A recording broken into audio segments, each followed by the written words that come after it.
Hello दोस्तों। मेरा नाम रुआब अब्बासी है और अगर आपने अभी तक मेरा चैनल सब्सक्राइब नहीं किया तो ज़रूर कर दें और बेल आइकन भी दबा दें ताकि हर नई वीडियो की अपडेट आप तक तुरंत पहुंचे। तो चलिए शुरू करते हैं। क्या हमने वाकई एक ऐसा प्लैनेट डिस्कवर कर लिया है जहां इंसान जिंदा रह सकते हैं? चलिए जानते हैं।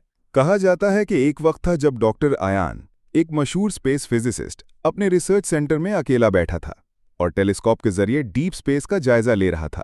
उसने अक्सर अंधेरों में चमकते स्टार्स को देखा था, लेकिन उस दिन कुछ अलग था।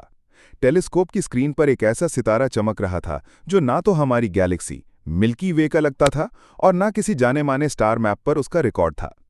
जैसे ही उसने उस सितारे का स्पेक्ट्रम एनालाइज किया, उसे शक हुआ कि ये लाइट किसी और यूनिवर्स से आई है, एक पैरेलल रियलिटी जिसे साइंस में मल्टीवर्स थ्योरी कहते हैं। ये थ्योरी कहती है कि हमारी यूनिवर्स जैसी लाखों और हो सकती हैं, जहां फिजिकल लॉज मुख्तलिफ हों, लेकिन कुछ चीज़ें फेमिलियर भी लग सकती हैं, जैसे ज़मीन जैसा कोई प्लैनेट या सूरज जैसा कोई स्टार।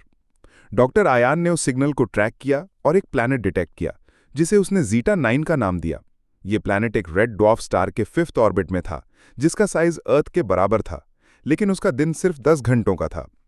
प्लैनेट के क्लाउड्स में वाटर वेपर डिटेक्ट हुआ और सरफेस टेम्परेचर बिल्कुल अर्थ जैसा था। इसका मतलब था लाइफ हो सकती है। नासा और ईएसए की रिसर्च के मुताबिक ऐसे हजारों एक्सोप्लैनेट्स मिल चुके हैं जो हैबिटेबल जोन में हैं, जहां पानी जमता नहीं और उबलता भी नहीं, बल्कि लिक्विड फॉर्म में रहता है। लेकिन सबसे हैरतअंगेज बात यह थी जब डॉक्टर आयान ने ज़ीटा 9 के ऑर्बिट में एक मेटालिक ऑब्जेक्ट डिटेक्ट किया, जिसे वो पहले कोई एस्टेरॉयड समझा। जब डेटा क्लियर हुआ तो उसे शक हुआ कि यह आर्टिफिशियल सैटेलाइट था, किसी और सिविलाइजेशन का। शायद किसी और दुनिया में भी कोई एडवांस्ड बीइंग्स हमारी तरह यूनिवर्स एक्सप्लोर कर रहे हों। शायद वो भी टेलीस्कोप से हमें देख रहे हों और शायद उनकी कहानी भी किसी और डॉक्टर आयान से शुरू होती हो।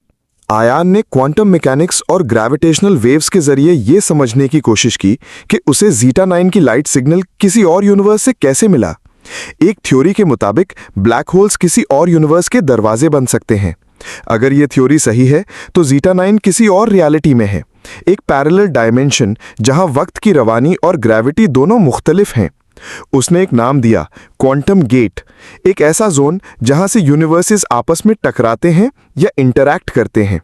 ये वही आइडिया है जो स्टीवन हॉकिंग और मिचियो काकू जैसे साइंटिस्ट ने प्रपोज किया था कि मल्टीवर्स एक कॉस्मिक फोम की तरह है, जहां हर बबल एक मुख्तलिफ रियलिटी है। एक रात जब सब कुछ खामोश था, लैब का मॉनिटर अचानक एक वीक सिग्नल पिक करता है। ये एक मैथमेटिकल पैटर्न था, नॉन रैंडम पल्सेस जो किसी इंटेलिजेंट सोर्स से आए लग रहे थे। आयान का दिल तेजी से धड़क रहा था। उसने एआई एल्गोरिथम्स को यूज करके सिग्नल डिकोड किया। पैटर्न में कुछ फिगर्स थे, स्पाइरल शेप्स और बाइनरी डिजिट्स, जिनका मतलब था VCU2। उसे समझ आया कि ज़ीटा 9 सिर्फ एक हैबिटेबल प्लैनेट नहीं, बल्कि एक ऐसी जगह है जहां कोई एडवांस्ड लाइफ फॉर्म मौजूद है जो हमारी तरह कम्युनिकेशन कर सकती है। डॉक्टर आयान ने अपनी डिस्कवरी को पब्लिक नहीं किया। वो जानता था कि दुनिया की गवर्नमेंट्स पैनिक में आ सकती हैं, मगर उसने सीक्रेटली एक प्राइवेट स्पेस एजेंसी से राब्ता किया, जहां उसे एक एक्सपेरिमेंटल स्टारशिप का एक्सेस मिला। ये शिप एडवांस्ड आयन प्रोपल्शन पर चलती थी, जो रियल में नासा डेवलप कर रही है डीप स्पेस मिशंस के लिए। इसका फ्यूल एंटी मैटर नहीं, बल्कि सोलर एनर्जी और इलेक्ट्रोमैग्नेटिक थ्रस्ट था। आयान तैयार था ज़ीटा 9 तक का सफर करने के लिए। उसका मिशन सिर्फ साइंटिफिक नहीं, वो एक पैगाम लेकर जा रहा था, पीस, नॉलेज और एक नया रास्ता ह्यूमैनिटी के लिए।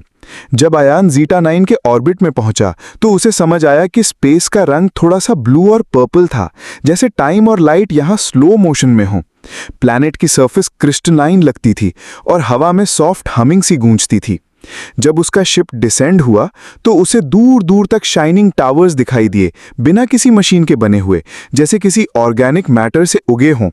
ये कोई एंशिएंट और इंटेलिजेंट सिविलाइजेशन थी जो साइंस और नेचर का परफेक्ट बैलेंस रखती थी।